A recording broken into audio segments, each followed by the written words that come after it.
Acesta este primul meu review. Astăzi vă propun un unboxing la Jet Black Volt, cumpărat de pe Bike Discount. A sosit foarte repede. Acesta este chiar prima etapă din review. Unboxing este ambalat decent, este destul de greu. Avem cutia originală în cutia la Bike Discount. Un pic. Să vedem cum arată ambalajul original, vină mai aproape. Acesta este ambalajul original, Jet Black Volt. Vedem înăuntru containerul, este foarte bine ambalat, cum am mai văzut și în alte review-uri.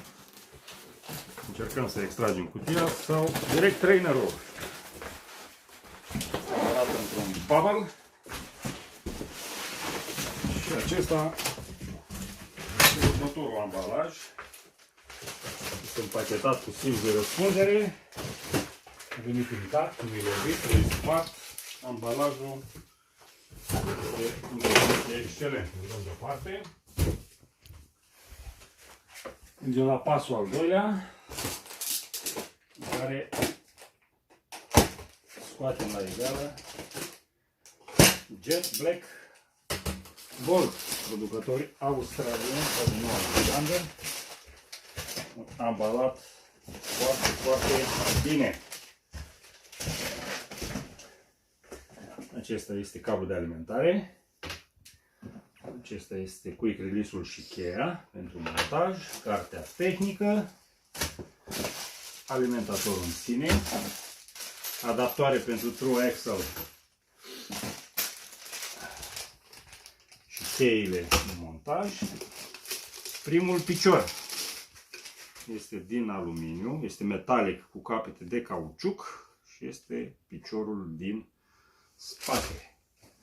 În cutie avem trainer de dimensiuni rezonabile, nu este chiar foarte greu. Avem și cutia pe spate și pe partea cealaltă am avut piciorul din față. Facem un pic de loc. Vedem ce spune și cartea tehnică. Ok. Acesta este trainerul cu caseta de 11 preinstalată, probabil un Shimano Tiagra. Acesta este Volt, piciorul din spate. Așa. Și piciorul din față, ambalat și el foarte bine. Nu are niciun marcaj, nu are nimic. O să folosim cheia pe care ne-au oferit-o producătorii. Cheie de 10 sau de 13, să vedem ce scrie pe ea. Este o cheie de 17 și 14. Aici avem într-un sistem pocket cele 4 șuruburi. Așa. Iar în manualul de instrucțiuni, probabil, avem și indicații despre cum se montează caseta și alte informații interesante. Hai să vedem.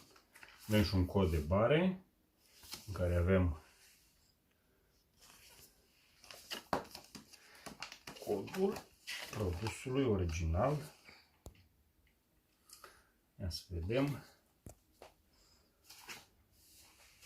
Nu ne oferă nicio informație.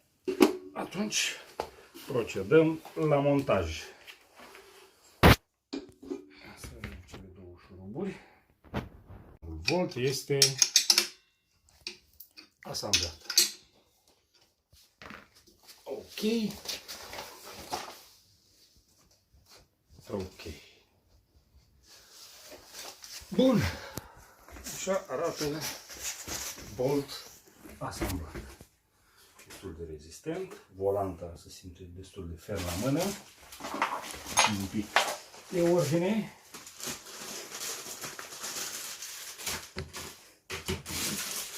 Alimentatorul destul de generos se cuplează în partea de dedesubt, se cuplează bufa. Ok. Cealaltă parte de alimentator, un cablu destul de generos ca lungime, 2 metri și jumătate, suficient pentru a acoperi o distanță de 3 metri.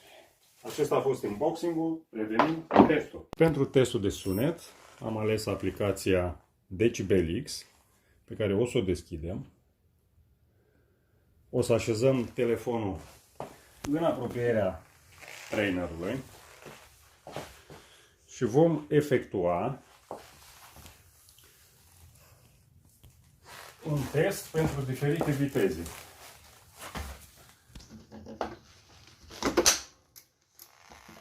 Pentru moment suntem în placă mică și pinionul 17.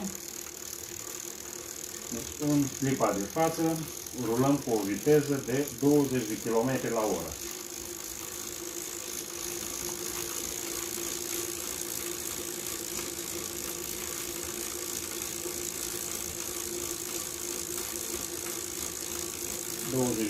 De oră și un wataj de 100 de W. Mai departe, schimbăm foaia, accelerăm la 25 de km la oră.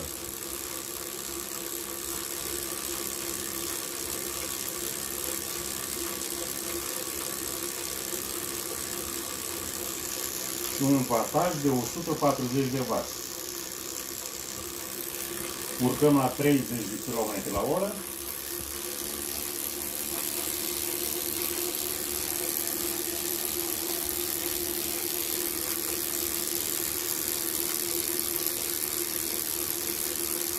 Și un wataj de aproximativ 200 de W.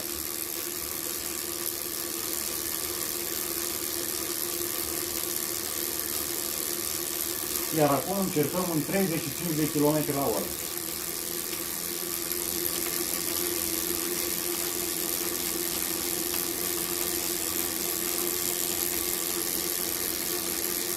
Pentru un wataj de 250 de W.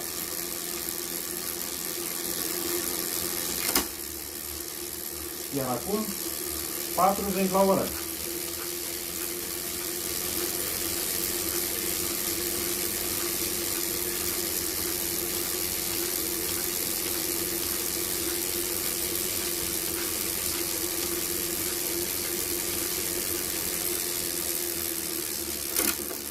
Pentru viteza de 40 km la oră, watajul a fost cuprins între 350 și 400 de W. Per total, este un trainer silențios, foarte silențios,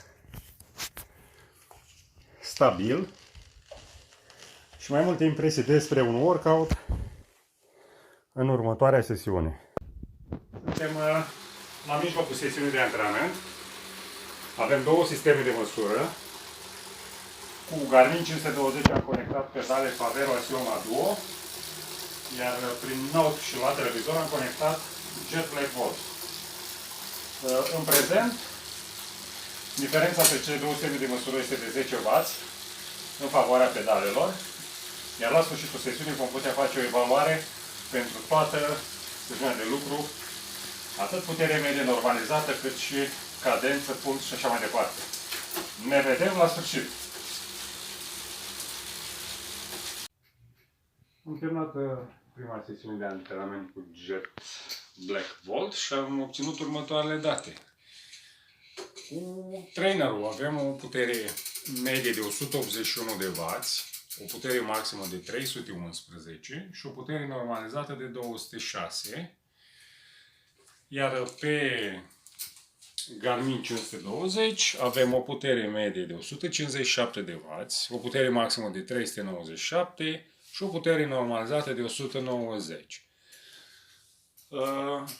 Putem spune că trainerul ne avantajează un pic, undeva la 10-15 W. Senzațiile au fost bune, schimbă foarte bine. La modificarea gradientului, în maxim o secundă se simte, simulează foarte bine coborările. Din păcate, pe poziția 1, 2 și 3, adică în combinația 52 cu 11, 12, 13, în primele 3 pinioane, introduce o vibrație care se simte atât în podea cât și în bicicletă. În rest, reacționează foarte bine la schimbarea de gradient și conexiunea a fost stabilă pe toată durata workout-ului. Nu au fost probleme de deconectare, reconectare sau altceva de genul ăsta. Ce mai putem spune? Calibrarea este foarte nevoioasă prin aplicație, deși cu aplicația Ruvi a fost stabilă legătura prin Bluetooth. În încercarea de a conecta prin Bluetooth aplicația cu trainerul, în vederea calibrării, nu am reușit. Stabilă este doar conexiunea prin ANT+, dar prin această metodă aplicația nu face calibrare. În Ruvi s-a comportat foarte bine, l-a recunoscut, deși nu este volt încă adăugat în lista lor. Am mers pe conexiunea sau pe șablonul de Jet Black Whisper. Nu a fost o problemă. Cadența este identică cu cea oferită de pedale Axioma Favero. La acest preț, un pic dezamăgit de garanție, care este doar de un an. Această vibrație care este introdusă pe pinioanele 1, 2 și 3 pe cele mai mici. Și voi reveni cu un review de lungă durată, peste o lună de utilizare, când vom avea și date mai detaliate. Succes!